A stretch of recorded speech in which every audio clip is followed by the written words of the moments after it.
Assalamualaikum warahmatullahi wabarakatuh. Di sini kami dari kelompok 9. Saya sendiri Dian Hani dan teman saya Vidi Ari Ruslan ingin memenuhi tugas UTS mata kuliah BK Pribadi yang diampu oleh dosen Bapak Puji Maulana. Model kontemporer dan multikultural, konsep dasar, prosedur, dan teknik konseling. Yang pertama, model pendekatan BK Pribadi kontemporer. Hoyt mengenalkan model ini pada tahun 1962. Dia mengaitkan bimbingan sebagai bagian dari layanan pribadi siswa yang bertujuan untuk mengembangkan potensi individu melalui perluasan pelayanan sekolah bagi para siswa yang terkait dengan masalah-masalah pribadi, pilihan dan pengambilan keputusan yang semuanya diarahkan kepada pencapaian. Kemudian BK Pribadi model multikultural adalah penasihat kesadaran nilai budaya sendiri. Yang pertama ada sikap dan keyakinan.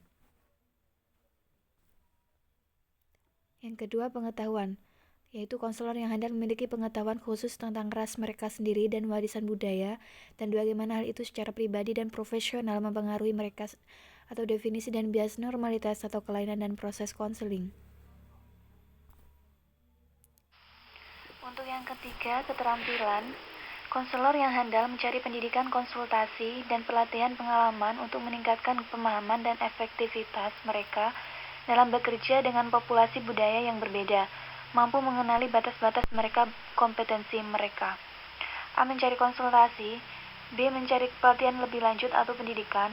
C. Merujuk ke kualitas individu lainnya atau sumber daya. D. Terlibat dalam kombinasi ini.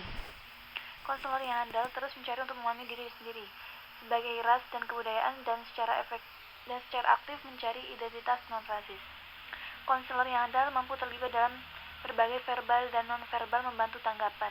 Mereka mampu mengirim dan menerima baik lisan dan pesan non-verbal secara akurat dan tepat.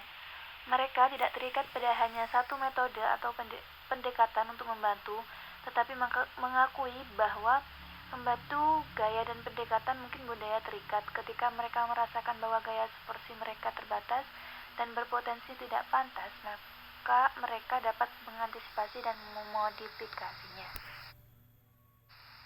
Untuk yang keempat, kesadaran konselor terhadap klien.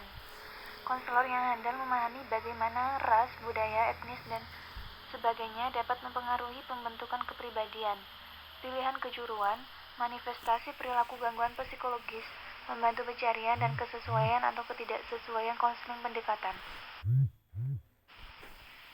Baik, untuk yang kedua yaitu konsep dasar, prosedur, dan teknik konseling. BK Pribadi model kontemporer dalam konsep dasar, prosedur, dan teknik konseling. Konsep dasarnya, Hoyt meyakini bahwa tujuan layanan konseling akan tercapai dengan sukses apabila diintegrasikan dengan tujuan sekolah. Berdasarkan alasan ini, konselor harus memiliki komitmen karirnya dalam pendidikan, memandang dirinya sebagai pendidik diri daripada seorang profesional yang bekerja dengan para pendidik. Lebih jauh, dia berpendapat bahwa konselor harus memiliki sertifikasi mengajar sebagai hal ini. Baik, untuk prosedurnya, yang pertama program bimbingan bukan hanya tanggung jawab konselor, tetapi merupakan tanggung jawab bersama semua personil sekolah. Yang kedua, konselor merupakan figur kunci yang bertanggung jawab terhadap program bimbingan. Yang ketiga, pekerjaan konselor yang lebih utama adalah menjalin kerjasama dengan para guru daripada dengan psikologi, pekerja sosial, atau yang sejenisnya.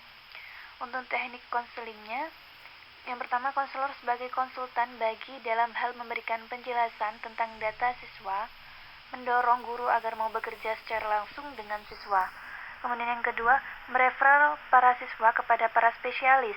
Pendapat yang lain bahwa kepala sekolah dipandang sebagai seorang yang sangat bertanggung jawab secara langsung terhadap terselenggaranya program bimbingan. BK Pribadi model multikultural dalam konsep dasar, prosedur, dan teknik konseling.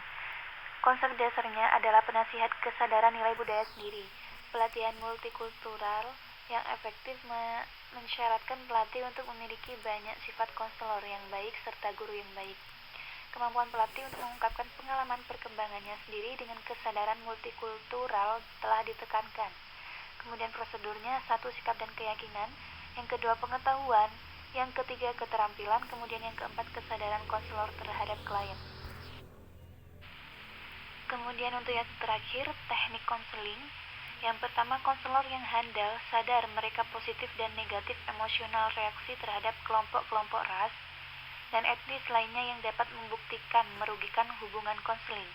Mereka bersedia untuk kontras keyakinan dan sikap mereka sendiri dengan orang-orang dari klien mereka secara budaya berbeda dengan cara yang tidak menghakimi. Sekian presentasi dari kelompok kami. Mohon maaf apabila ada salah kata. Wabillahi taufiq wal hidayah. Wassalamualaikum warahmatullahi wabarakatuh.